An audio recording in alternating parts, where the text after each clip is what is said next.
I arrived at the old hotel just as the sun began to dip below the horizon, casting long shadows that danced across the cobblestone pathway. The architecture was mesmerizing. Ornate carvings adorned the facade, and large, arched windows held the promise of stories hidden within. I stood there for a moment, taking in the weight of history that hung in the air like a thick fog. The nostalgia was palpable, wrapping around me like a favorite, albeit slightly tattered, blanket. As I entered the lobby, a chill ran down my spine. The air felt heavy, almost thick, and the silence was deafening. My footsteps echoed against the marble floor, and I couldn't shake the feeling that I was being watched. The reception desk was manned by an elderly man with a face lined by time, who barely looked up from his book as I approached. "Good evening," I said, attempting to inject some warmth into the frigid atmosphere. "I'd like to check in, please." He grunted in acknowledgement, his eyes still glued to the pages, as if they held the secrets of the universe. "Name?" he muttered. "Mark Henderson." He scribbled something down, his pen scratching against the paper like a mouse nibbling on a piece of cheese. "Room 207. Up the stairs, second door on the right," he replied, handing me an old-fashioned key that felt heavy in my palm. I took the key and made my way up the creaky staircase, the wood groaning beneath my weight. Each step seemed to resonate with the whispers of those who had tread there before me. The walls were adorned with faded portraits of solemn-faced individuals, their eyes following me as I passed. I wondered who they were, what lives they had led, and what brought them to this place. Upon entering my room, I was struck by the juxtaposition of comfort and decay. The bed was plush, draped in a thick quilt with intricate patterns, yet the wallpaper was peeling in places, revealing the rough wood beneath. I set my bag down and wandered to the window, pulling back the heavy curtains to reveal a view of the sprawling grounds below. The garden was overgrown, wildflowers fighting for space among the weeds, and I could see the remnants of a fountain that had long stopped flowing. That night, as I settled in for the evening, I found the silence of the hotel to be both soothing and unsettling. I picked up my notebook, determined to write. The pressure of creativity coursed through my veins, yet it was accompanied by a gnawing sense of unrest. As the words flowed onto the pages, I looked around, feeling as though the very walls were closing in on me. Was this place a muse, or was it a prison for my thoughts? The following morning, I ventured down to the dining room, drawn by the aroma of freshly brewed coffee. My stomach growled in anticipation, and I filled my plate with pastries and fruit. As I sat at a long, polished table, I couldn't help but notice the other guests. They were scattered throughout the room, all engrossed in their meals, yet there was an eerie similarity in their expressions. Eyes glazed over, they chewed mechanically, their minds seemingly elsewhere. A soft melody floated through the air, played by an elderly pianist in the corner. His fingers danced over the keys, producing a hauntingly beautiful tune that should have stirred some emotion within the guests.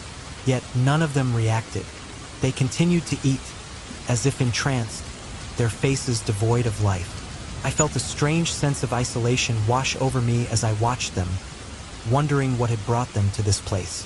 "Good morning," a voice broke through my thoughts, pulling me from my reverie. I turned to see a young woman standing beside my table, a warm smile on her face. She was holding a steaming cup of coffee, her dark hair tied back in a loose bun.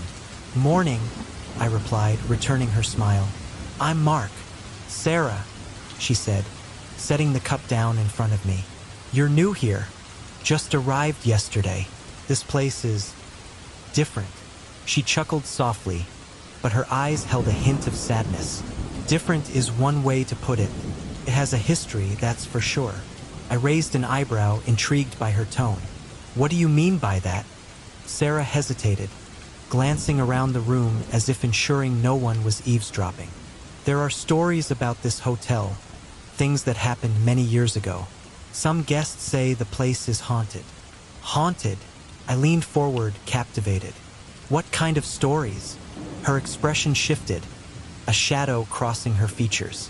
"There was a tragic fire during a party here. Many people lost their lives. Some believe their spirits are still here, trapped in the hotel. A chill ran down my spine, and I glanced around the room, suddenly aware of the weight of the air surrounding me. "Do you believe that?" I asked, my voice barely above a whisper. "I don't know what to believe," she replied, her gaze distant. "But there's something unsettling about the atmosphere here. It's as if the hotel is alive." I studied her face, searching for answers, but all I found was a profound sadness that tugged at my heart. "Have you been here long?" I asked, hoping to shift the conversation to something lighter. "Too long," she said, a bittersweet smile flitting across her lips. "But I do what I can to help the guests feel at home."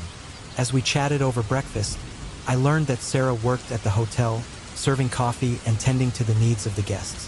There was a warmth to her that drew me in, and I felt a connection forming between us.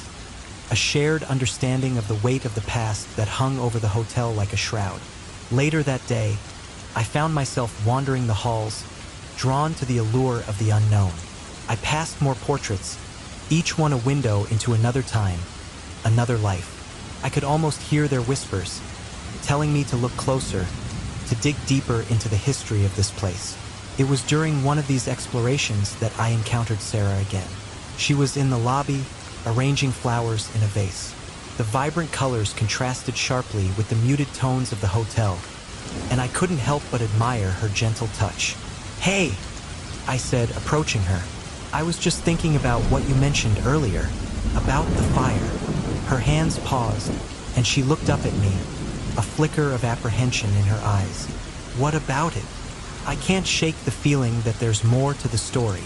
Would you be willing to tell me more about what happened?" She hesitated, biting her lip as if weighing her options. "It's not an easy story to tell, Mark. It's filled with pain and loss." "I understand that," I replied softly, "but I want to know. I think it might help me understand this place better." Sarah took a deep breath, her shoulders slumping slightly. "All right," she said finally, "but it's not a pleasant tale." I nodded, urging her to continue. As we moved to a quieter corner of the hotel, she began to share the details of the tragic night. A party filled with laughter that turned into chaos in an instant. I listened intently, hanging on to her every word, my heart aching for the lives lost and the families shattered. "They say the fire started from a candle," she explained, her voice trembling slightly. "But some believe it was no accident. There were arguments, tensions between different groups at the party. It was a night filled with secrets." "Secrets?" I echoed, my curiosity piqued. "Yes," she nodded, her eyes glistening with unshed tears. "People were hiding things from one another, and when the fire broke out, it was too late. Many didn't make it out." I felt a chill creep up my spine as her words settled in. "And you? Did you know anyone who was there?" She looked down, her fingers nervously twisting a flower stem. "I lost my brother that night," she admitted, her voice barely a whisper. "He was one of the guests." My heart sank, and I reached out to touch her arm gently. "I'm so sorry, Sarah. I can't imagine the pain you must feel." "It's been years," she replied, her voice steadier now. "But it never really goes away. Every day I feel the weight of it, and every time I see the guests here, I wonder if they feel it too." I wanted to say something comforting, but words failed me. Instead, I simply sat with her in silence, allowing the gravity of the moment to hang between us. After a while, I said, "Maybe we could investigate this together? Find out more about what happened? It might help both of us." She looked up, her expression one of surprise and uncertainty. "You really want to do that?" "Absolutely," I replied, a sense of determination swelling within me. "I think it could be enlightening, not just for us, but for the other guests too." Sarah hesitated, her brow furrowing. "Okay, but we have to be careful. Some people here don't like to talk about the past." "I understand," I assured her. "We'll take it slow." As we sat there in that quiet corner, I felt a sense of purpose forming between us. A shared goal to uncover the truths hidden within the walls of the hotel. The weight of the past was heavy, but perhaps together we could begin to lift some of that burden.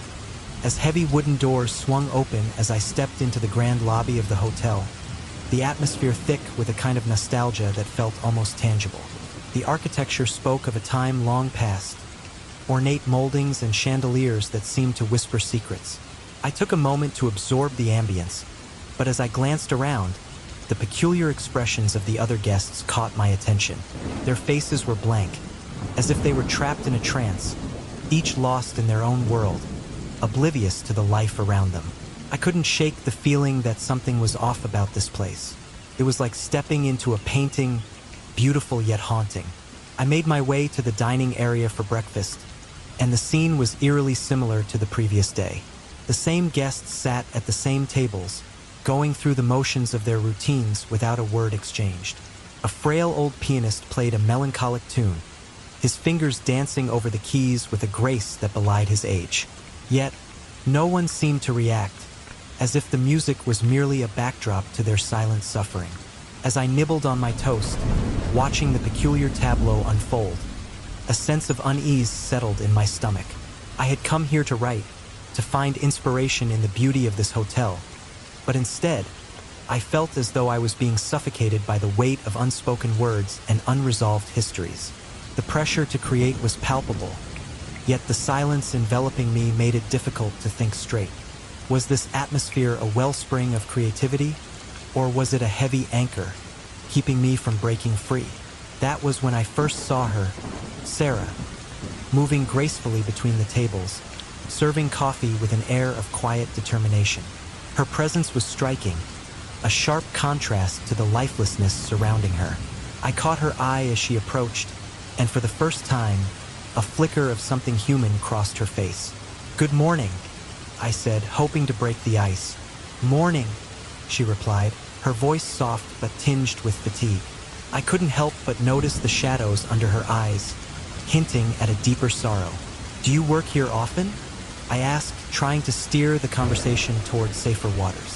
"Most days," she said, her gaze drifting momentarily to the guests, then back to me.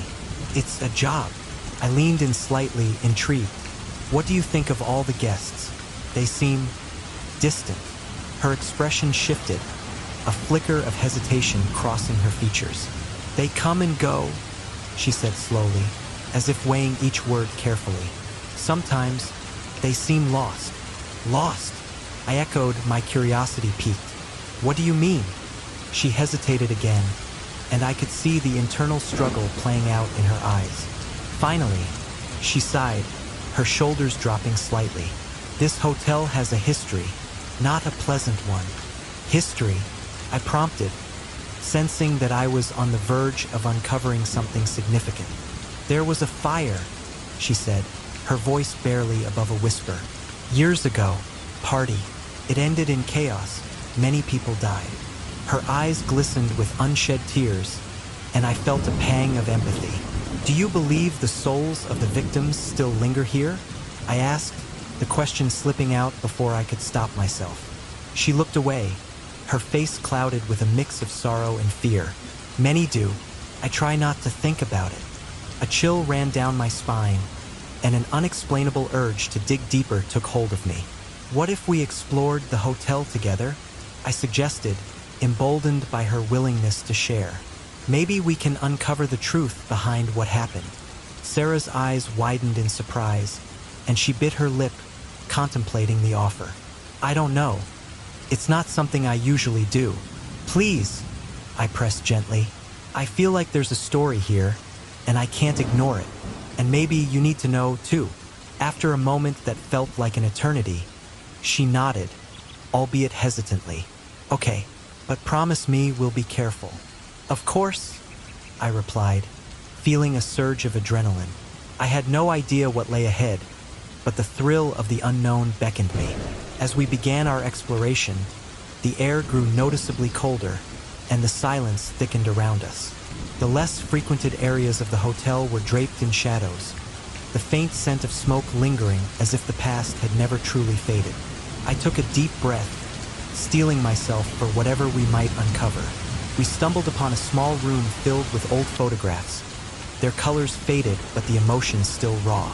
I picked up one of the pictures, revealing a group of smiling faces at a lavish party. but there was a heaviness in my chest as I realized these were the same people who had perished that night. What happened to them? I murmured, feeling the weight of their lost lives pressing down on me. I don't know, Sarah replied, looking over my shoulder, but they must have been happy once, before it all unraveled. The thought hung in the air between us, unspoken yet understood. I sifted through the photos, each one telling a story of joy that was abruptly cut short. Then, as I stared at one photograph in particular, a vision flashed before my eyes. A woman engulfed in flames, her screams echoing in my mind. I stumbled back, my heart racing. Mark! Sarah's voice snapped me back to reality, concern etched on her face. What's wrong?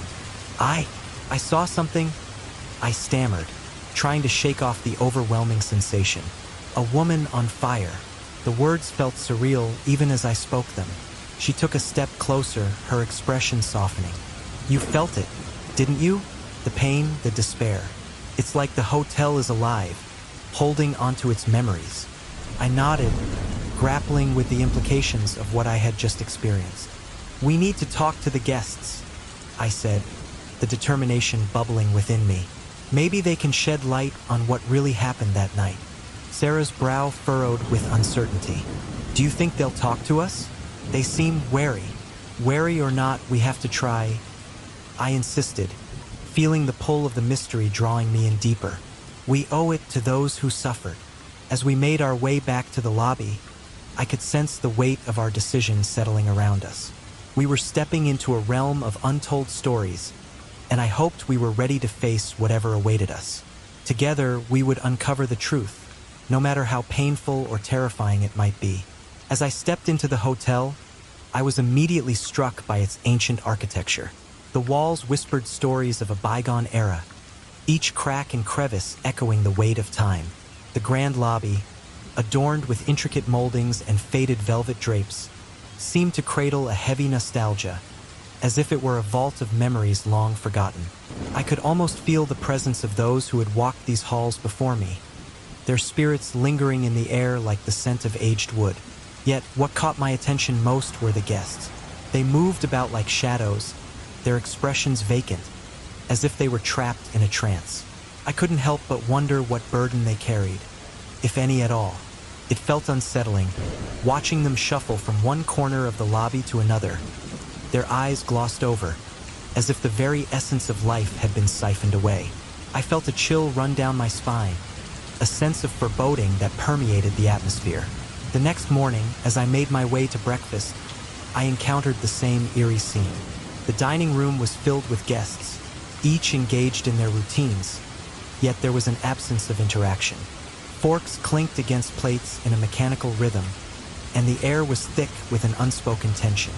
In the corner, an elderly pianist played a hauntingly beautiful melody, his fingers dancing over the keys with a grace that belied the sorrow in his music. Despite the melancholic notes that floated through the room, no one reacted. It was as if they were oblivious to the world around them, lost in their own thoughts, or perhaps in something far darker. Seated at a table by the window, I tried to focus on my writing, but the pressure of creativity felt stifling. I glanced around the room, watching the guests as they repeated their rituals. A woman pouring syrup over her pancakes, a man staring blankly at his coffee. I wondered if this hotel was a source of inspiration or a weight that anchored me to the ground. The longer I stayed, the more the atmosphere seeped into my bones, igniting a restlessness within me. Was I merely a visitor in this place, or was I becoming part of its story? It wasn't long before I met Sarah. She was serving coffee, her movements graceful yet tinged with a sadness I couldn't quite place. I caught her eye and felt an inexplicable pull towards her. "Excuse me," I said, my voice barely above a whisper as I gestured to the other guests. "Is it always like this? They seem distant." She hesitated, her gaze flickering to the floor before meeting mine. "It has its moments," she replied softly, but I could see the shadows lurking in her eyes. "People come here for different reasons. Some are looking for solace, while others—" Her voice trailed off, and I could sense the weight of her unspoken words. "Others. I pressed gently, curious about the secrets she held. Many believe this hotel is haunted, she continued, her voice barely rising above the ambient noise of the dining room. There was a fire here years ago, a tragic event during a party. People say the souls of those who perished still linger within these walls. A shiver ran down my spine at her words. The hotel's oppressive atmosphere suddenly felt heavier, as if the very air was thick with sorrow and regret. What happened? I asked, my curiosity piqued. It was chaos, she said, her eyes clouding with memories. People were trapped, and amidst the panic, many lost their lives. Some think it was an accident, others believe it was deliberate. Either way, the hotel has never quite recovered. The revelation ignited a spark within me. I felt an overwhelming urge to uncover the truth behind the tragedy. Maybe we could explore the hotel together, I suggested, the idea rolling off my tongue before I fully processed it. There might be more to learn.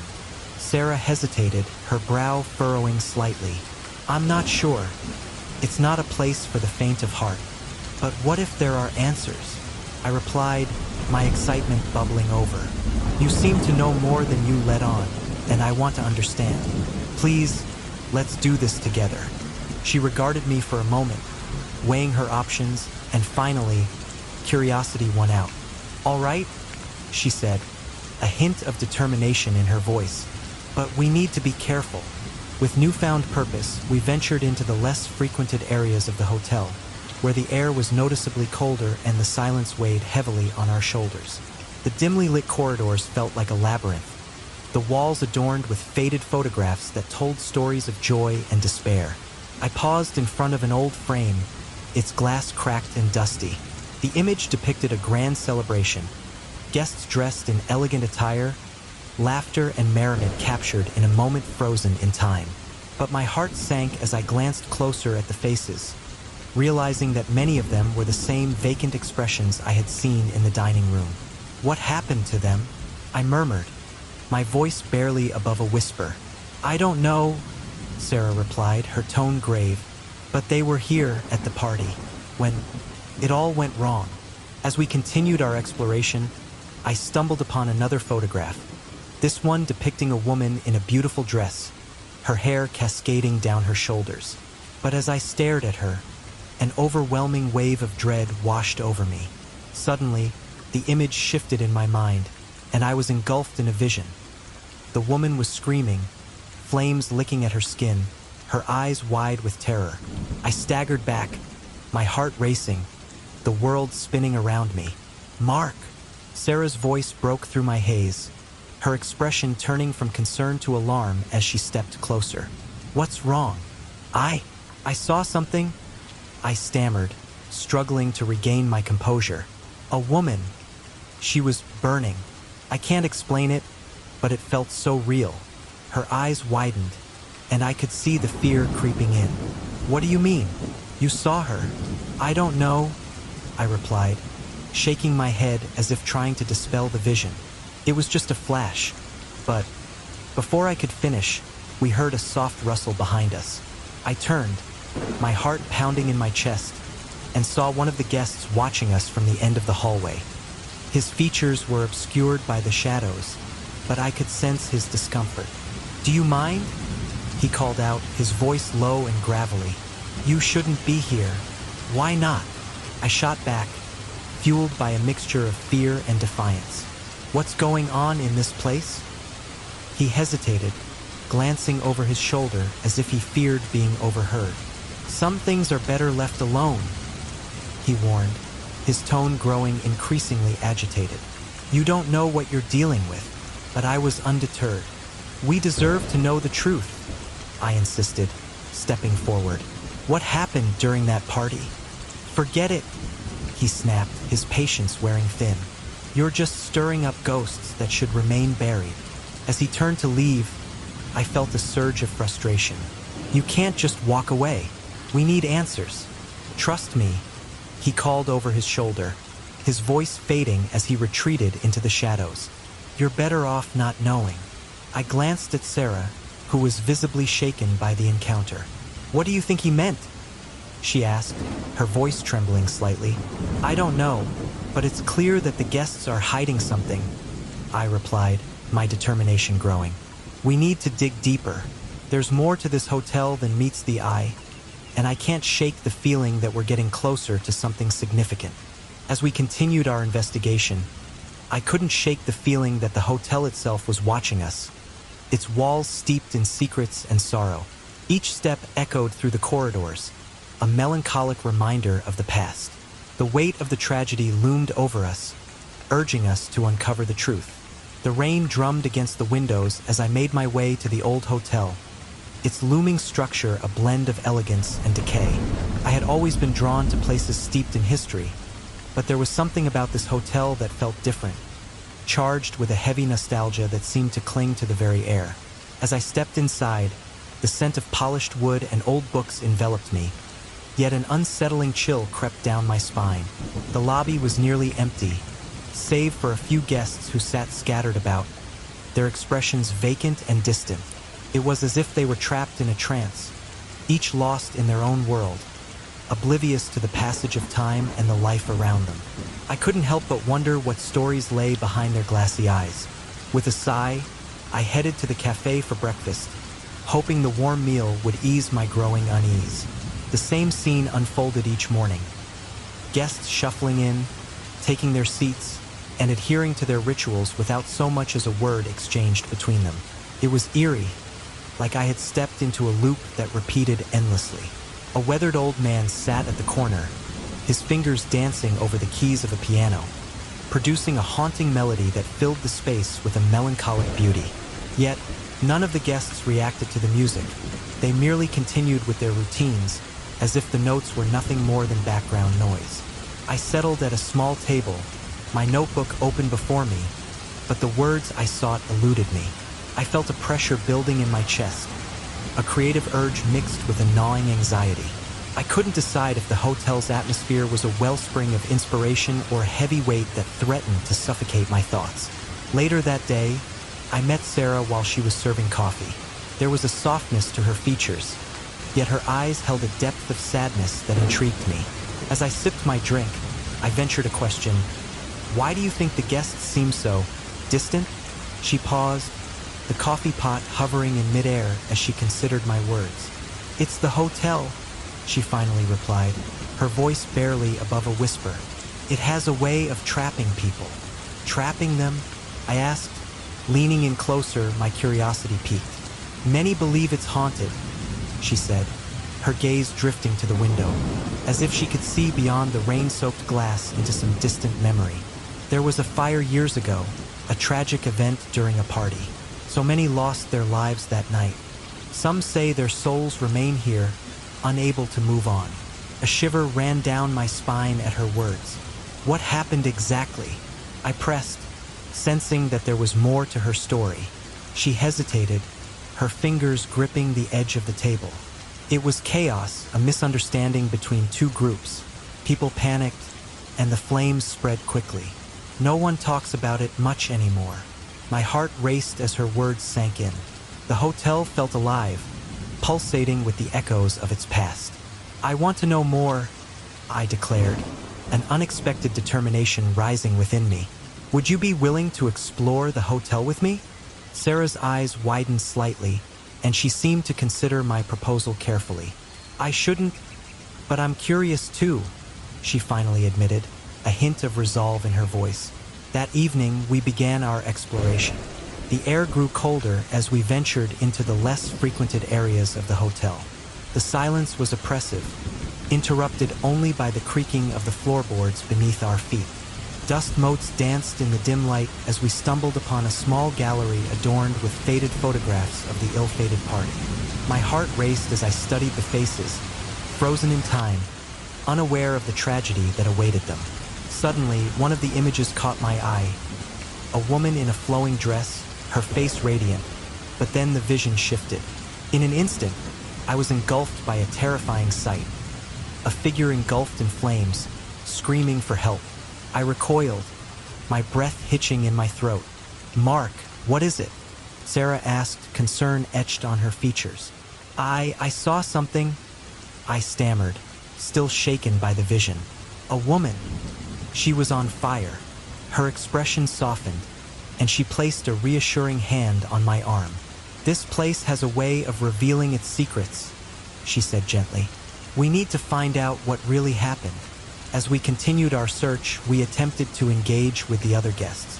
However, they were evasive, their discomfort palpable as we probed into their experiences from that night. It was as if they were reluctant to disturb the ghosts of their memories. One evening, as the rain fell heavily outside, I found myself sitting across from the old pianist. The melancholic notes he played resonated deeply within me, echoing the emotions swirling in my heart. I felt an inexplicable connection to the music, as if it was channeling my very soul. "Your music, it speaks to the pain here," I said, my voice barely rising above the sound of the rain. "Do you remember anything about that night?" He paused, his fingers hovering above the keys, lost in thought. "There was a figure," he murmured, his voice a fragile whisper. "I can't recall their face, but I remember the tension in the air. Something was wrong." "What do you mean?" I pressed, my curiosity piqued. "There were arguments, heated discussions. It felt like a storm was brewing," he said, his gaze distant. "And then it all went up in flames." I felt an unsettling weight settle in my chest. "Do you think those spirits are still here, trapped in this hotel?" He nodded slowly, his expression grave. "This place holds memories, painful ones. Sometimes, I think they're trying to tell us something." Each moment spent in the hotel seemed to deepen the shadows around me. The more I sought the truth, the heavier the atmosphere became. It was as if the very walls were alive, pushing back against my curiosity, warning me to stay away from the darkness that lingered just beyond reach. As I lay in bed that night, my mind raced with thoughts of the pianist's words. The hotel felt like a living entity, pulsing with the remnants of anguish and despair. What had truly happened that night? And why did I feel so drawn to uncovering the truth? The following days passed in a blur of exploration and discovery, but I could feel the weight of the past pressing in on me. Each conversation with Sarah deepened our bond, and I found solace in her determination to unravel the mystery of the hotel. Together, we pieced together fragments of stories, whispers of pain, and the lingering echoes of the past. In every corner of the hotel, I sensed the presence of those lost souls, caught in an endless loop of grief. And as I wrote, I grappled with my own emotions, struggling to understand the connection I felt to this place and its tragic history. The inspiration I sought was entwined with a profound sadness, a yearning to give voice to the voiceless. Each night, I returned to the piano, where the old man played his haunting melodies, and I found myself drawn to the music as if it were a lifeline, a bridge to the souls trapped within these walls. "Why do you keep playing?" I asked him one evening, the rain pattering against the windows. "Because they need to be heard," he replied, his eyes glistening with unshed tears. "Their pain deserves to be acknowledged." And with that, I understood. The hotel was not just a backdrop for my writing. It was a character in its own right, a vessel of grief and longing. I was not just a visitor here. I was a part of the story, entwined with the past, and the weight of that realization settled deeply within me. But as I delved deeper, I felt the shadows closing in, the oppressive atmosphere thickening around us. Each revelation brought more questions, and I couldn't shake the feeling that we were being watched. An unseen presence lurking just beyond our understanding, desperate to keep its secrets buried. The flickering shadows cast by the candlelight danced against the walls of our dimly lit room, creating a surreal atmosphere that felt charged with unspoken emotions. I sat across from Sarah, who was cradling her cup of tea with trembling hands, her eyes fixated on the flickering flame. The air was thick with a mixture of anticipation and dread. I had sensed that there was more to her than met the eye, a depth of sorrow that seemed to resonate within her very being. "Mark," she began softly, her voice barely above a whisper, "there's something I need to tell you." I leaned in closer, urging her silently to continue. "I lost someone in the fire, my brother." The revelation hit me like a punch to the gut. I had suspected that the tragedy had touched her life deeply, but hearing it aloud solidified the weight of our shared experience. "I'm so sorry, Sarah," I managed to say, my heart aching for her. "What happened?" She took a deep breath, her gaze drifting to the candle flame, as if searching for the right words in its flickering dance. "He was at the party that night. I thought he would be safe, that everything would be fine. But I was wrong." Her voice cracked, and I could see the pain etched in her features. "He was one of the many who didn't make it out. I've carried that guilt with me ever since." "Guilt?" I echoed, my brow furrowing. "Why would you feel guilty? You didn't cause the fire." "I should have been there for him." Her voice was thick with emotion. "I should have stopped him from going. If I had just insisted he stay home." She trailed off, her eyes glistening with unshed tears. I reached across the table, placing my hand over hers in a gesture of comfort. "You can't blame yourself for what happened, Sarah. Sometimes we can't control the choices others make."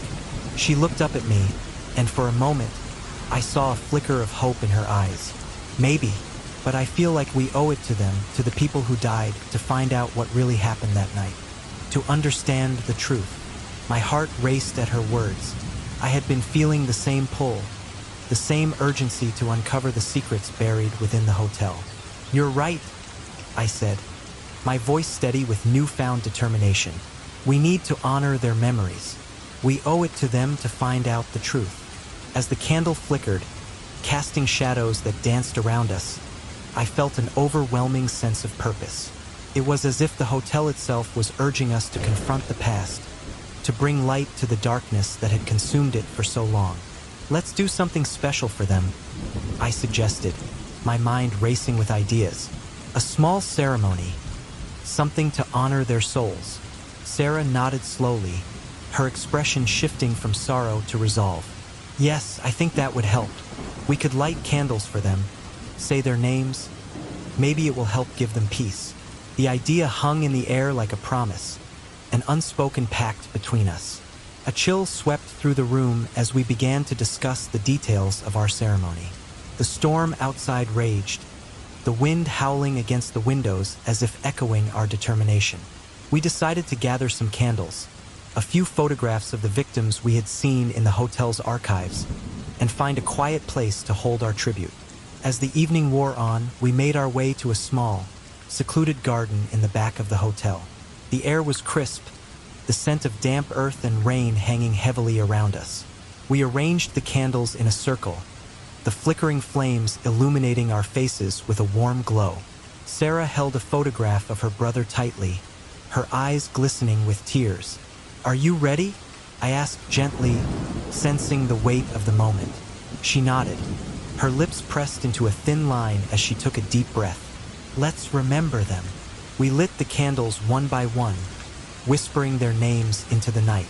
"To my brother Ethan," Sarah said, her voice breaking, "and to all the souls lost that night."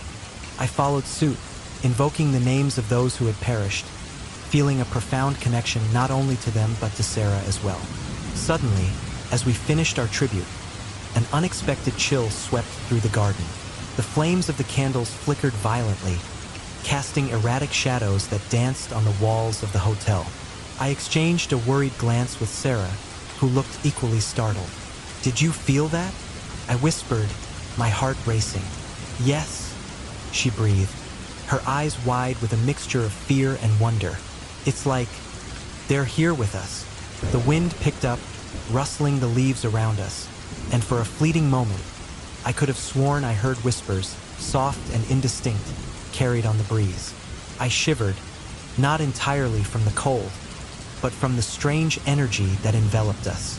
"Maybe this is their way of acknowledging us," I said, attempting to reassure her. "Maybe they appreciate what we're doing." Sarah's expression shifted, a mixture of hope and trepidation. "Do you think they can finally be at peace?" "I hope so," I replied, glancing at the flickering flames, which now seemed to burn brighter, as if in response to our words. "We'll do everything we can to help them find peace. We can't let their stories be forgotten." As we stood there, surrounded by the soft glow of candles and the whispers of the past, I felt a sense of clarity. This was the moment we had been waiting for, the catalyst that would propel us into deeper investigations of the hotel's dark history. We could no longer shy away from the truth. We had to confront it head-on. "Let's talk to the other guests," I suggested, my resolve firm. "We need to hear their stories. Maybe they can shed light on what really happened that night." Sarah nodded, the determination returning to her eyes. "Yes, it's time we confront the past. No maze. We can't wait any longer." With renewed purpose, we extinguished the candles and made our way back inside the hotel, the weight of our mission settling over us like a heavy cloak. As we entered the dimly lit corridors, I couldn't shake the feeling that we were being watched, that the very walls of the hotel bore witness to our resolve. The air was thick with tension, each step echoing as we moved deeper into the heart of the hotel, where secrets lay buried beneath layers of time. We exchanged nervous glances, but we were no longer alone in this journey. Together, we would uncover the truth, no matter how haunting it might be. The air was heavy in the hotel, thick with the remnants of old memories and unspoken words. My heart raced as I stood in front of the door to room 12, the room where I planned to confront one of the guests. A man I sensed held the key to unraveling the tangled web of stories surrounding this place. Sarah stood beside me, her expression a mix of determination and apprehension. "Are you sure about this, Mark?" she asked, her voice barely above a whisper. I nodded, though I could feel the weight of uncertainty pressing down on me. "We need to know what happened that night. The truth is buried somewhere in this hotel, and I can feel it," I replied, glancing at the door. "If we don't confront him now, we might never get the chance." We exchanged a look, and I could see the flicker of resolve in her eyes. She had lost someone just as I had. The shared pain of our pasts connected us in ways I couldn't yet articulate. I raised my hand and knocked softly on the door, my heart pounding in my chest. After a few moments, the door creaked open, revealing a middle-aged man with disheveled hair and weary eyes. He was dressed in a wrinkled shirt, and the slight tremor in his hands suggested he had been drinking. "What do you want?" he barked, the harshness of his tone cutting through the stillness of the corridor. "Can we talk?" I asked, trying to keep my voice steady. "It's about the fire." His eyes narrowed, and I could see the muscles in his jaw tighten. "I don't want to talk about that," he said, attempting to shut the door. "Please," Sarah interjected, stepping forward. "We're trying to understand what happened. We know you were there." He hesitated, glancing back into the dimly lit room behind him, and then reluctantly opened the door wider. "Fine, but just for a minute," he muttered, stepping aside for us to enter. As we walked into the room, I noticed the clutter. A mix of empty bottles, crumpled papers, and an unmade bed. It felt like a physical representation of the chaos that lingered in this hotel. The man slumped onto a chair, his eyes darting between Sarah and me, as if trying to gauge our intentions. "Look, I don't know what you think you'll find," he said, his voice shaky. "The past is the past. It's better left buried." "We're not here to judge you," I said, trying to keep my tone calm. "We just want to understand what happened that night. People died. Innocent people." He sighed heavily, running a hand through his hair. "You don't know what it was like. It was chaos. People screaming, flames everywhere. I didn't even know what was happening until it was too late." "What triggered the fire?" I pressed, leaning forward. There had to be something. An argument, a dispute? He shifted uncomfortably in his seat, his eyes flickering away from mine. "There were two groups at the party, you see. It was supposed to be a celebration, but tensions were high. A fight broke out over something stupid, money, I think. Then someone brought out a bottle of something flammable. And the next thing I knew, the whole place was going up in flames." "Do you remember who was involved?" Sarah asked, her voice steady despite the gravity of the subject. He looked at her, and for a moment I thought he might open up. "I don't want to drag anyone else into this," he said, shaking his head. "I didn't mean for any of this to happen. I wasn't the one who lit the fire, but I was there. Someone had to take responsibility," I said, my frustration rising. You can't just bury your head in the sand and hope it goes away. People are suffering because of this. The man's expression hardened. You think I don't know that? Every day I wake up and see their faces in my dreams. I can't escape it, but confronting the past won't bring them back. Maybe not, I replied, feeling the heat of anger rising in my chest. But it might help you find some peace. You owe it to them, to the families who lost loved ones. He seemed to wrestle with my words, his gaze dropping to the floor. You don't understand, he muttered. There are some things that should stay buried. There's a reason people don't talk about that night. Then tell us the reason, Sarah urged, her voice steady but filled with compassion. You can't keep running from it. You need to face it. He looked up then, a flicker of defiance in his eyes. Do you think I want to be here, reliving that nightmare? You think I haven't tried to forget? I've spent years trying to drown it all away. He gestured to the bottles scattered around the room. This is how I cope. I could see the pain etched on his face, the weight of guilt that pressed down on him like a vice. You're not alone in this, I said softly, trying to reach him. We're here to listen. He fell silent, staring at the floor as if the answers were written there. The room was filled with an uneasy tension, and I could feel Sarah's presence beside me, a quiet strength urging him to continue. Finally, he spoke, his voice barely above a whisper. There was a woman, a friend of mine. She was caught in the flames. I tried to save her, but I couldn't reach her. I'll carry that guilt for the rest of my life. Do you remember her name? Sarah asked gently, her eyes filled with empathy. A tear rolled down his cheek, and he wiped it away angrily. Her name was Julia. She didn't deserve to die like that. None of them did. Julia, I repeated, the name hanging in the air like a ghost. What happened to her? Was she part of the argument? He shook his head, the anguish in his expression deepening. No, she was just there, caught up in everything. I should have done more. I should have pulled her out. Sometimes, people get caught in the chaos, and there's nothing we can do, I said softly. But facing the truth can help you heal. He looked up at us, the vulnerability in his eyes raw and exposed. You really think that? That talking about it will help? I do, I replied, feeling a flicker of hope. The truth has a way of freeing us. It's the secrets that bind us to our pain. He sighed, his shoulders slumping as if the weight of the world rested upon them. I don't know if I can do this. What if it only makes things worse? Then we'll face it together, Sarah said, her voice steady. You don't have to carry this burden alone anymore. He stared at us for a long moment, and I could see the battle within him. Finally, he nodded a small, tentative gesture. Okay, I'll tell you what I know, but you have to promise me this. It stays between us. Of course, I assured him, my heart racing. Whatever you share will remain confidential. He took a deep breath, steeling himself as he began to recount the events of that fateful night. It started off as a typical celebration.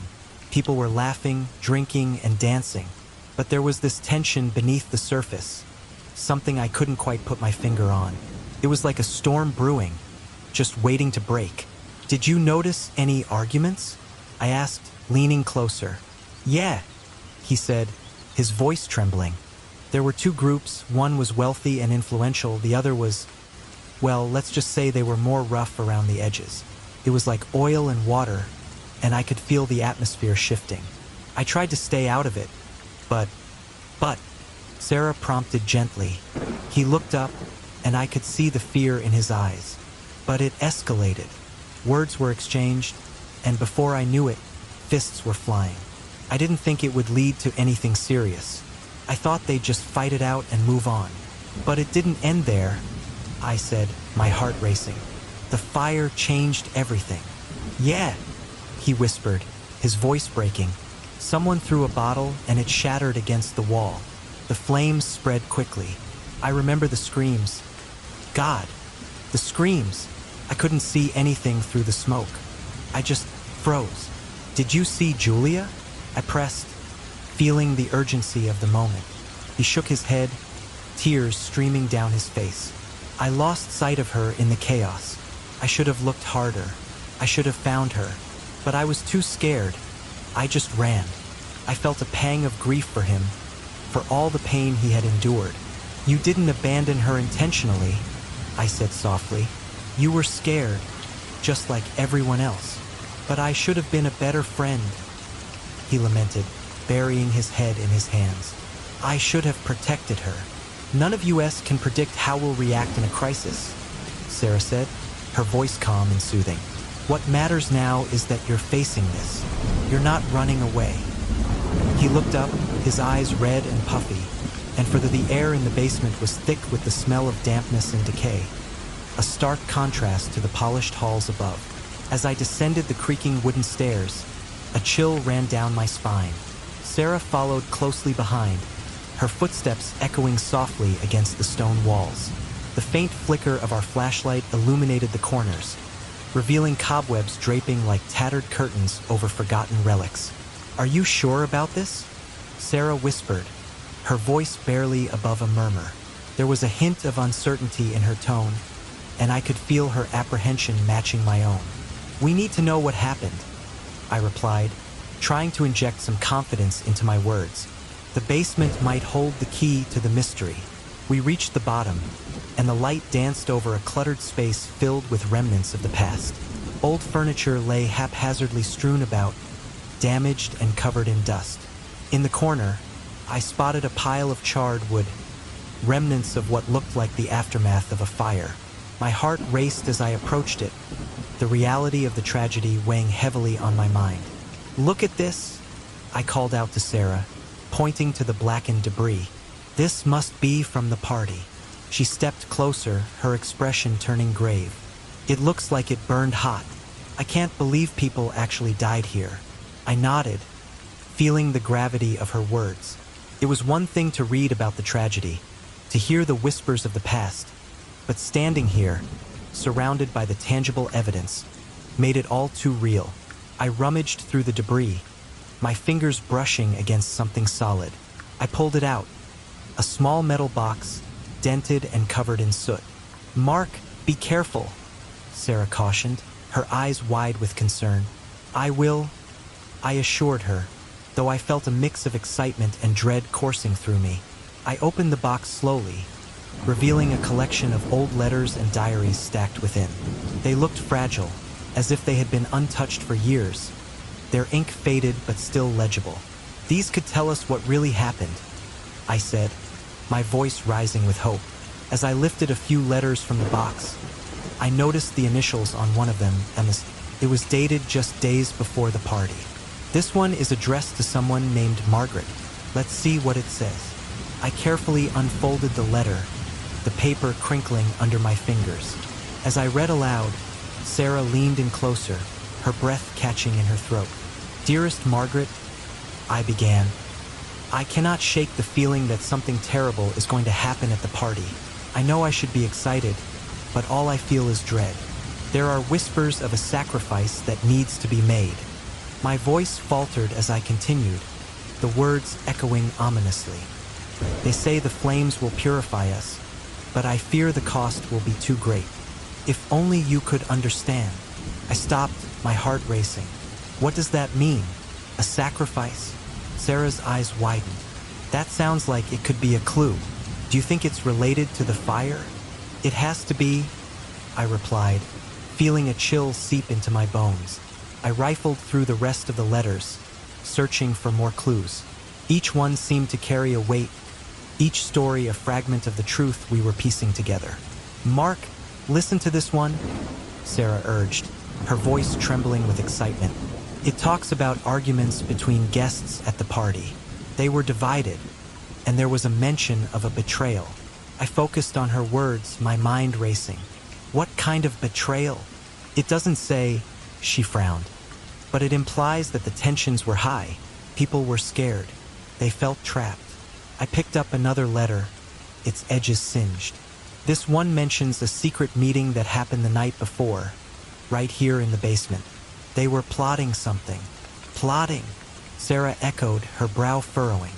"What were they planning?" "I don't know," I said, frustration creeping in. But it feels like whatever happened that night was more than just an accident. It was intentional. As I continued to read through the letters, a sense of dread hung heavy in the air.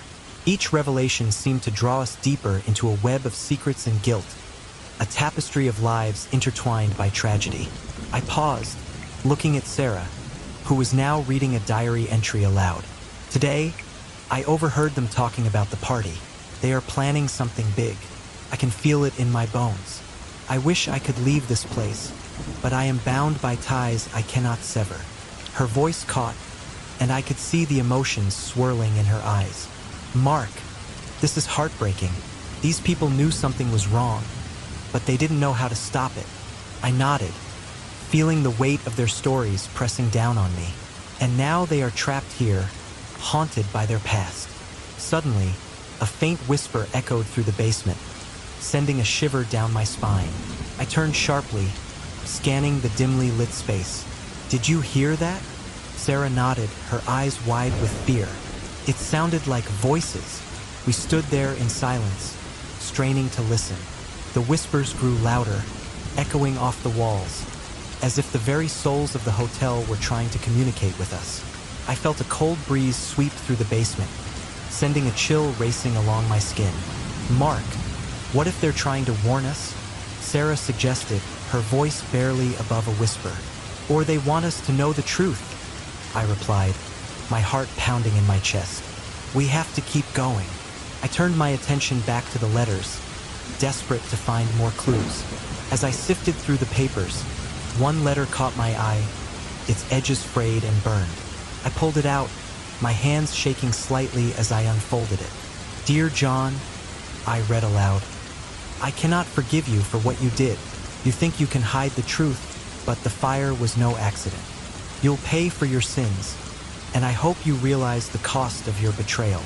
I glanced up at Sarah, who looked as if she had seen a ghost. Betrayal again.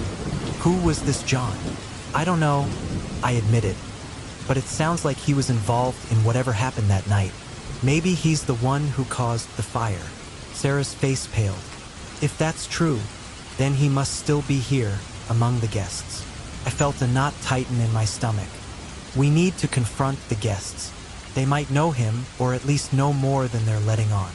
Just as I was about to suggest we search for him, the whispers grew louder, filling the basement with a cacophony of sorrow and anger. I felt a wave of emotions wash over me.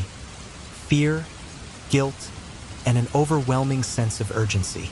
Mark, I don't like this, Sarah said, her voice trembling. What if we're not supposed to be here? What if we're disturbing them? I took a deep breath, forcing myself to remain calm. We can't turn back now, Sarah. We need to understand what happened, for their sake and for ours. We stood together in the dim light, surrounded by the ghosts of the past. The letters and diaries we had uncovered felt like a key, unlocking a door to a tragedy that had long been buried. As I focused on the task at hand, I couldn't shake the feeling that we were being watched. The whispers seemed to swirl around us, pulling at the edges of my consciousness. I glanced at Sarah, who was scanning the room, her expression a mixture of determination and fear.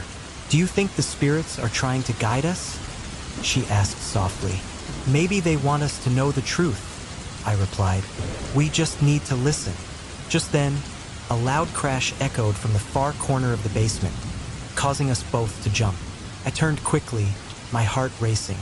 What was that? Before Sarah could respond, a gust of wind swept through the basement, stirring the dust and causing the letters to flutter in the air. I felt a chill creep up my spine, and I could see Sarah shiver beside me. We should go, she urged, her voice trembling. This feels wrong, but I couldn't leave. I felt an undeniable pull toward the truth, a desire to understand the pain that lingered in the shadows. No, we have to keep searching. There's more here. I moved deeper into the basement, drawn by an unseen force. The whispers grew louder, a chorus of sorrow that wrapped around me like a shroud. I could feel the weight of the past pressing down, urging me to uncover the secrets hidden within the darkness. Sarah hesitated, but then she followed, her resolve strengthening. All right, but we need to be careful. We don't know what we're dealing with. Together, we continued our exploration, determined to uncover the truth that had been buried for far too long. The air in the hotel's dimly lit parlor felt thick with anticipation as Sarah and I prepared for the ritual. I could sense the weight of the past pressing down on us, a tangible force that seemed to cling to the very walls. The flickering candlelight cast elongated shadows, and I could almost hear the whispers of those who had once filled the space with laughter and life. Now, it was a mausoleum of sorrow, haunted by memories that refused to fade. "Are you sure about this, Mark?" Sarah's voice trembled slightly, betraying her inner turmoil. Her eyes, usually bright with determination, flickered with doubt. What if it doesn't work? What if we end up making things worse? I turned to her, the candlelight illuminating the resolve on my face. "We have to try, Sarah. After everything we've uncovered, I can't just walk away. These souls deserve peace. You deserve closure." I reached for her hand, squeezing it gently.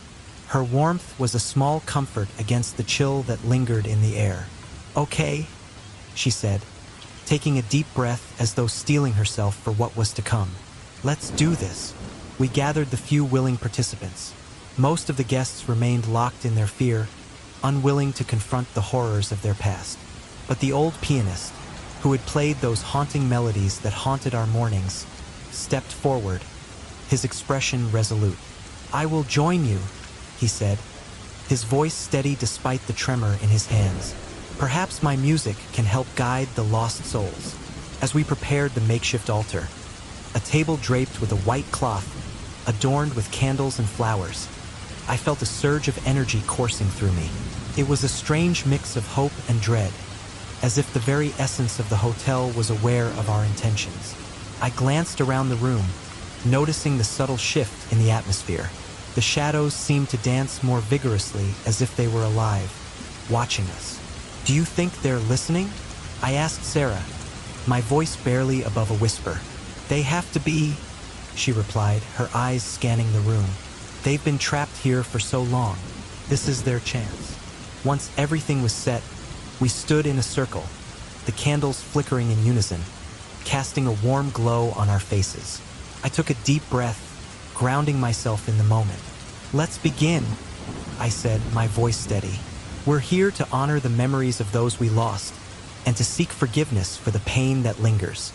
Sarah took the lead, her voice rising above the whispers of the hotel. "Spirits of the past, we call upon you. We recognize your suffering and the silence that has enveloped this place for too long. We ask you to join us, to share your stories, and to find peace." As she spoke, I could feel the energy in the room shift.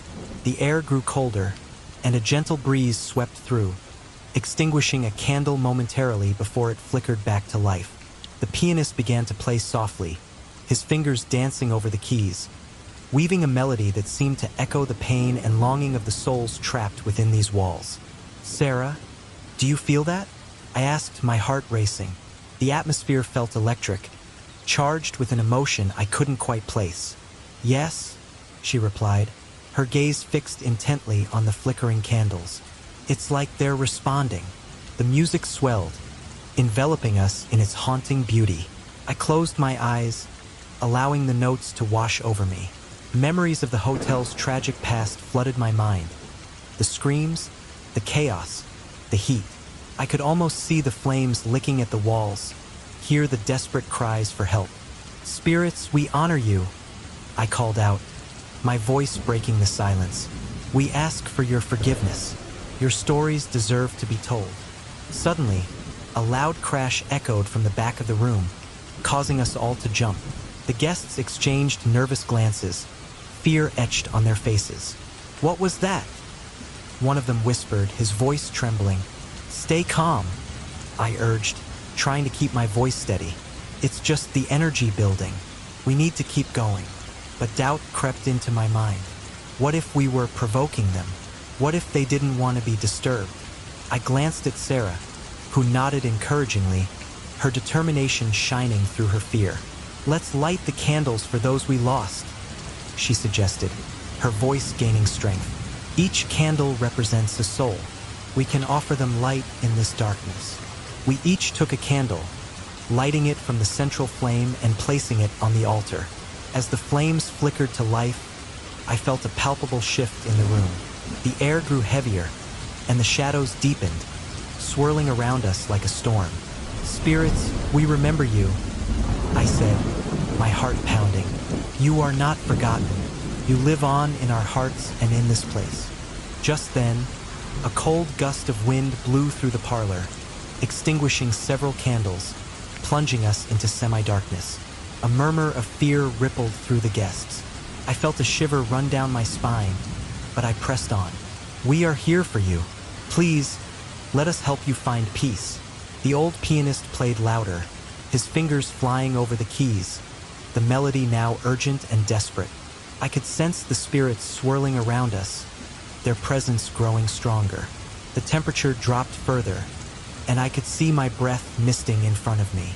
"Mark, I don't know if I can do this," Sarah said, her voice shaking. "What if we're making things worse?"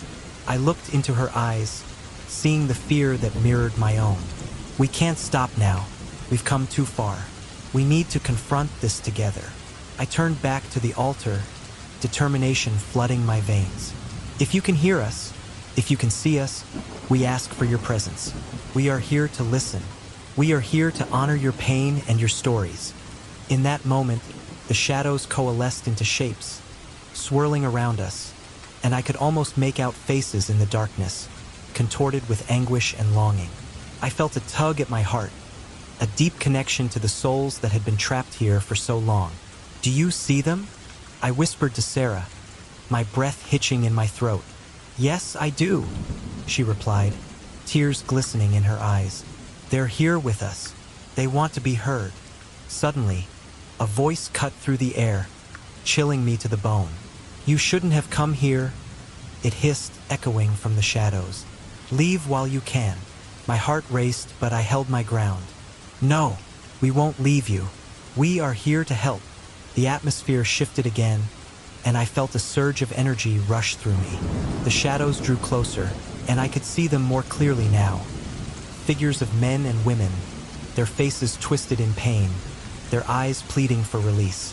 "Please, tell us your story," I urged, my voice rising above the chaos. "We want to help you find peace." As if in response, the figures began to move, swirling around us, their whispers filling the air. I could barely catch the words, fragments of memories, cries for help, and an overwhelming sense of loss. "Mark!" Sarah gasped, her eyes wide with fear. "What's happening?" "I don't know," I shouted back, feeling the pressure of their anguish bearing down on us. "But we can't stop now." In that moment, the old pianist played a final, haunting note, and the room erupted in a flash of light. I shielded my eyes, feeling the heat wash over me, and when I opened them again, the shadows had intensified, swirling into a dark vortex above us. "Stand strong," I cried, gripping Sarah's hand tightly. "We can't let them pull us under." "Mark, Sarah's voice faltered, and I could see the fear in her eyes, but I wouldn't let her give in. "Remember why we're doing this," I urged, my heart racing. "For the souls who can't speak, for the lives lost in that terrible night." As the vortex swirled above us, I felt a tremor in the ground beneath my feet. The shadows flickered, and a cacophony of voices erupted around us, pleading, crying, and shouting. I closed my eyes, focusing on the warmth of Sarah's hand in mine. "We are not afraid," I shouted into the chaos. "We are here for you. You are not alone." In that moment, a blinding light enveloped us, and I felt the presence of countless souls pushing against the darkness. It was as if they were reaching out, desperate for a connection, a chance to be heard. "Let them go," I screamed, my voice rising above the tumult. "Let them find peace." But then, just as suddenly as it had begun, the light dimmed, and the shadows retreated, leaving us breathless in the eerie silence. The air felt charged, crackling with energy, and I could feel the weight of the world pressing down on my shoulders. "What just happened?" Sarah whispered, her voice trembling. Did we help them? I don't know, I replied, my heart racing. But we have to keep trying. We can't give up now. As we stood together in the dim light, the atmosphere in the hotel had thickened, almost palpable as I prepared for the ritual with Sarah. The flickering candles cast long, wavering shadows on the walls, which seemed to absorb the dim light. I took a deep breath, feeling the weight of what we were about to undertake pressing down on my chest. The air was charged with a mix of tension and hope, and I could sense the anticipation from the few hotel guests who had gathered, their faces a blend of skepticism and fear. Are you sure we should be doing this? Sarah's voice broke the silence, her brow furrowed with concern. What if it doesn't work? What if it makes things worse? I turned to her, catching the glimmer of doubt in her eyes. We have to try, Sarah. These souls are trapped here, and they deserve peace. We owe it to them and to ourselves. She nodded slowly, though her uncertainty lingered.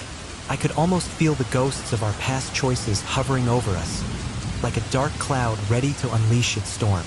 You're right, she finally said, her voice steadier now. But we need to be careful. The energy in this place is intense.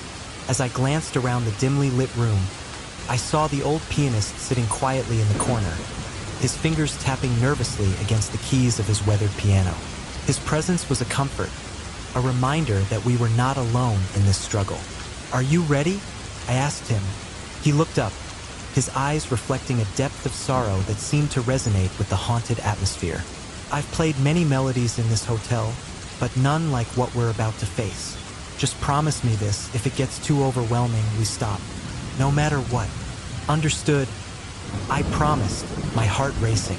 The remaining guests were a mix of apprehensive faces, some whispering to each other as they shuffled closer, and others rooted to their spots, eyes wide with fear. I felt a surge of responsibility wash over me. We're doing this for all of you, I said, raising my voice to address the group. We're here to confront the past and to help free those who are stuck in this cycle of pain. You're not alone in this. A murmur went through the crowd, but I could see the unease etched on their faces. It was as if they were caught between wanting to believe in the possibility of liberation and the terror of confronting their own guilt and grief. We need to create a circle, Sarah suggested, her voice now confident. It'll help us focus our energy.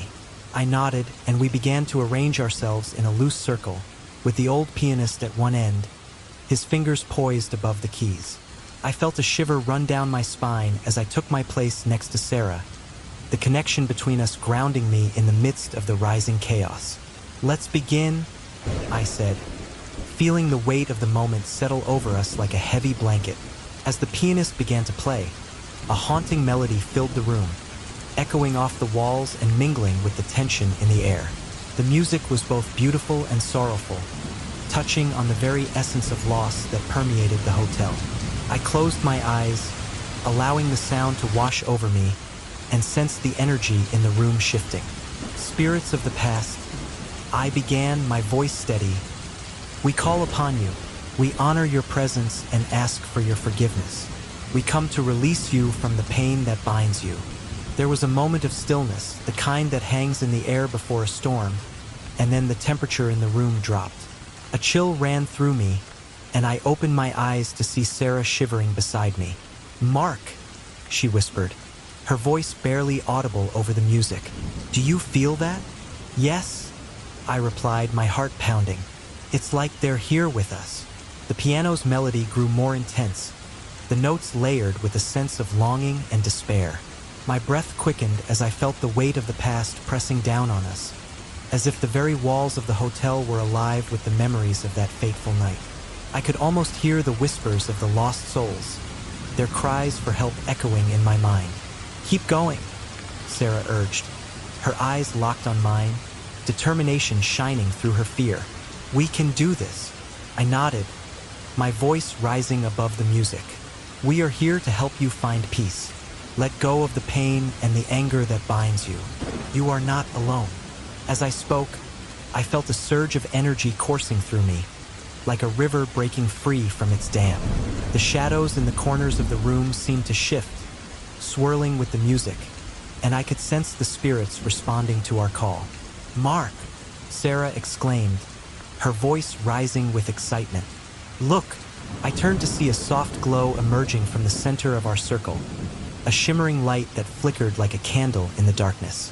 It was as if the very essence of the souls we were trying to free was manifesting before us.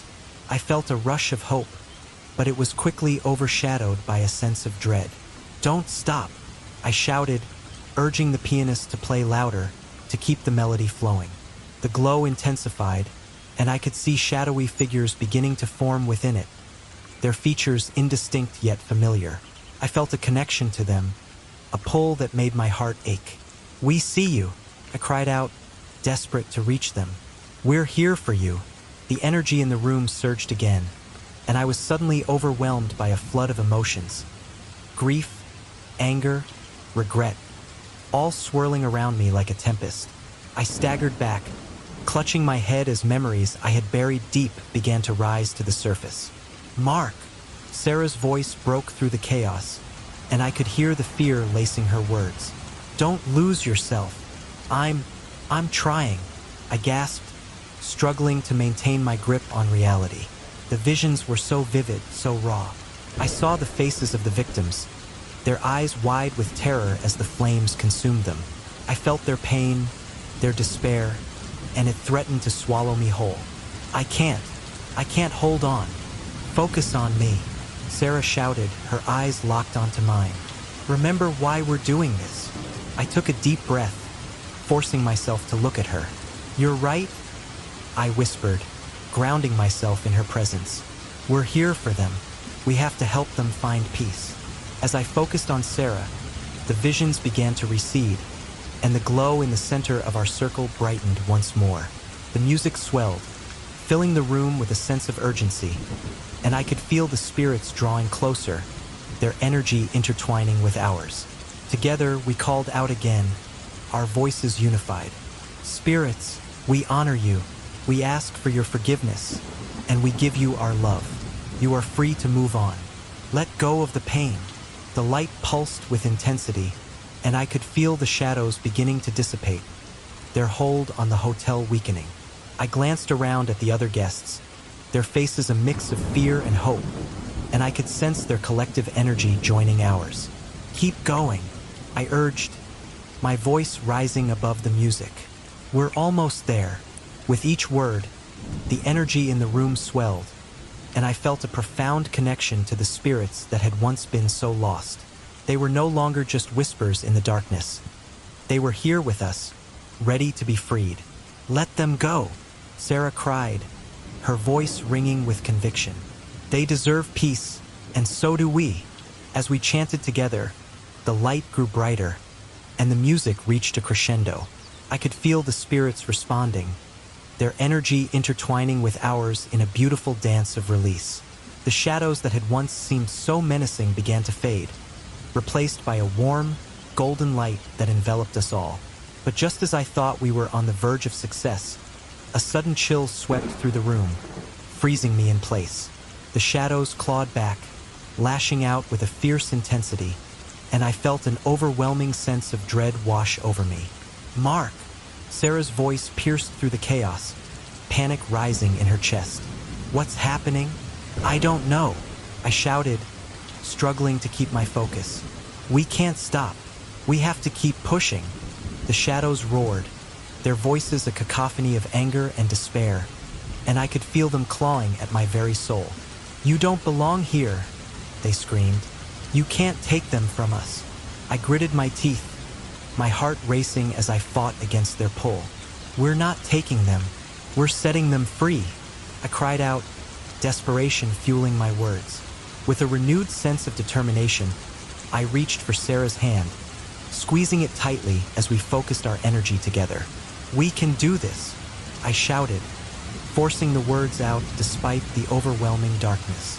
The light flickered, and for a moment, I could see the faces of the lost souls emerging from the shadows, their expressions a mixture of pain and hope.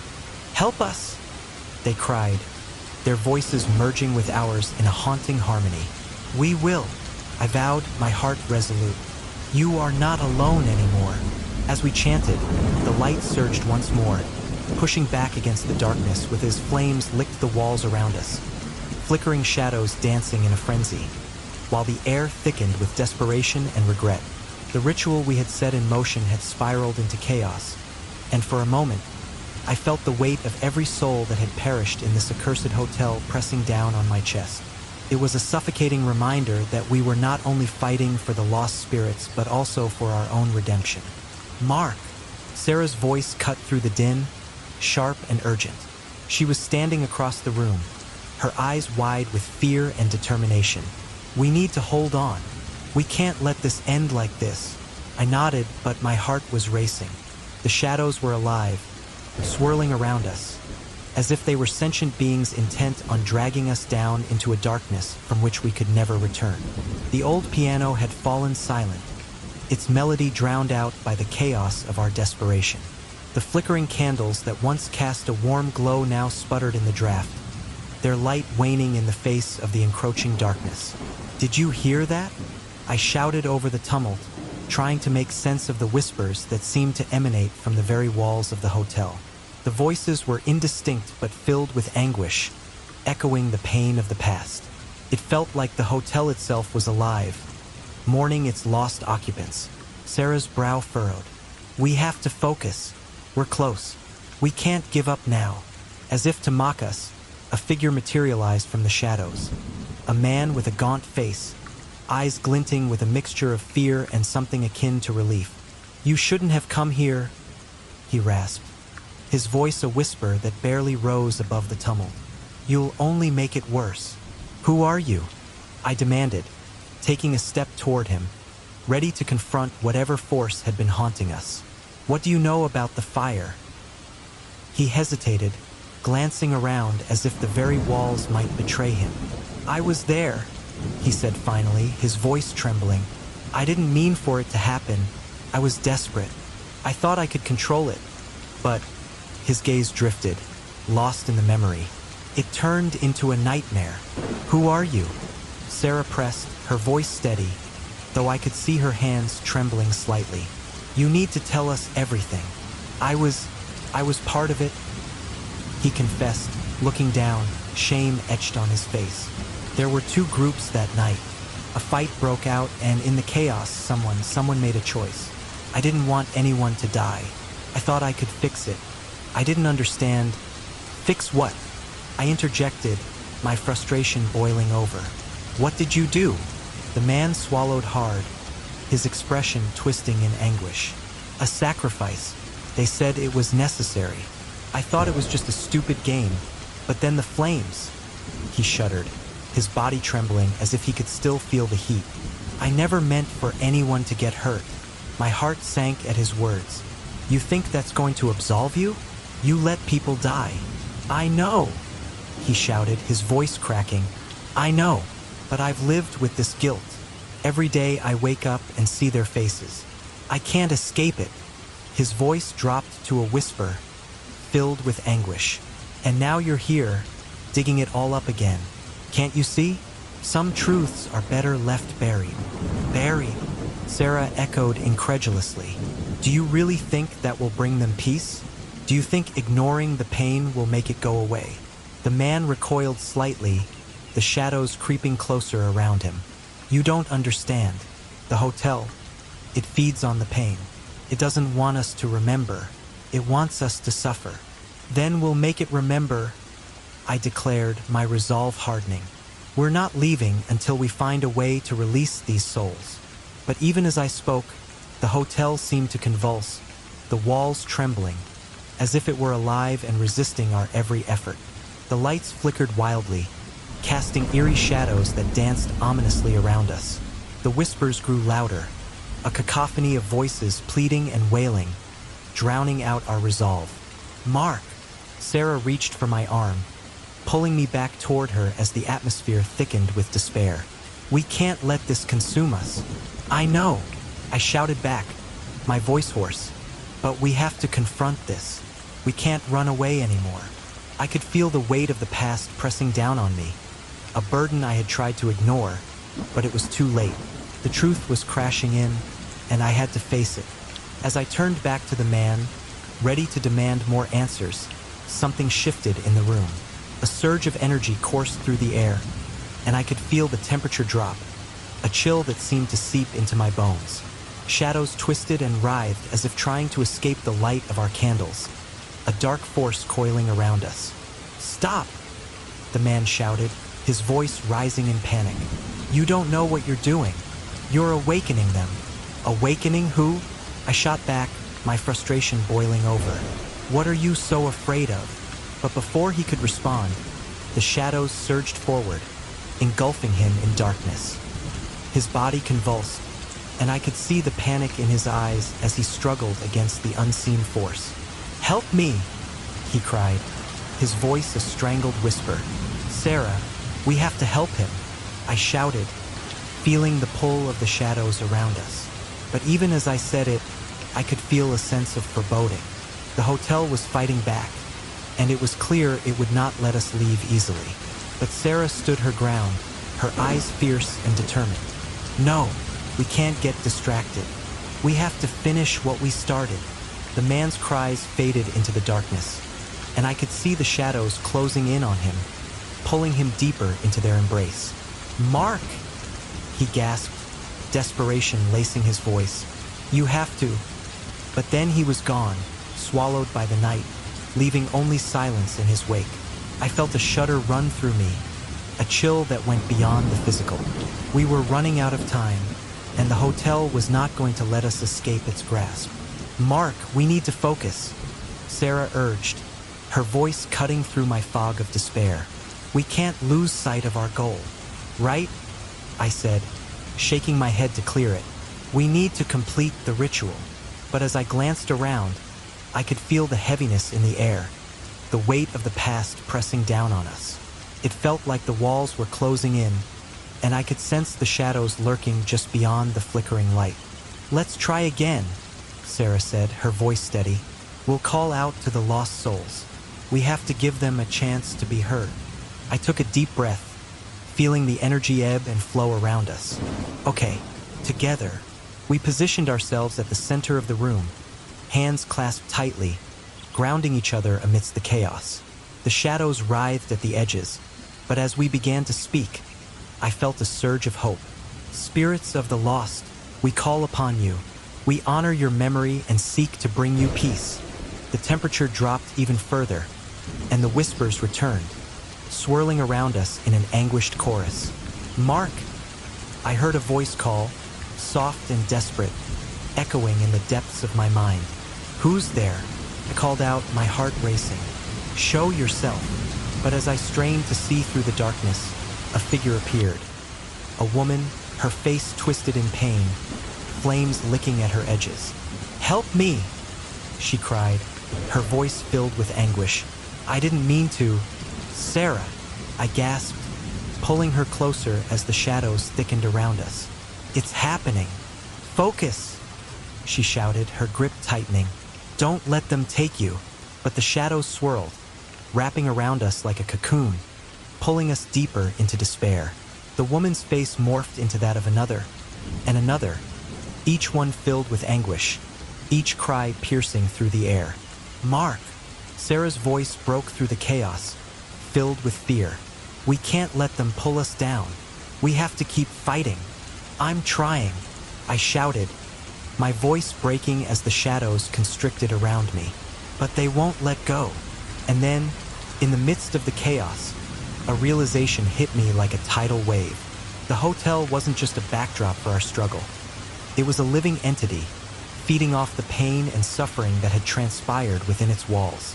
The shadows were not just manifestations of lost souls. They were the very essence of guilt and regret, feeding on our fear. "Mark!" Sarah's voice pulled me back to the present, sharp and urgent. "We need to remember why we're here." I took a deep breath, trying to steady my racing heart. "We're here to free them," I murmured, more to myself than to her. "To give them peace." "Then let's do it," she urged, her eyes fierce with determination. Together, as we focused on the memories of those lost, I felt a surge of energy, a rush of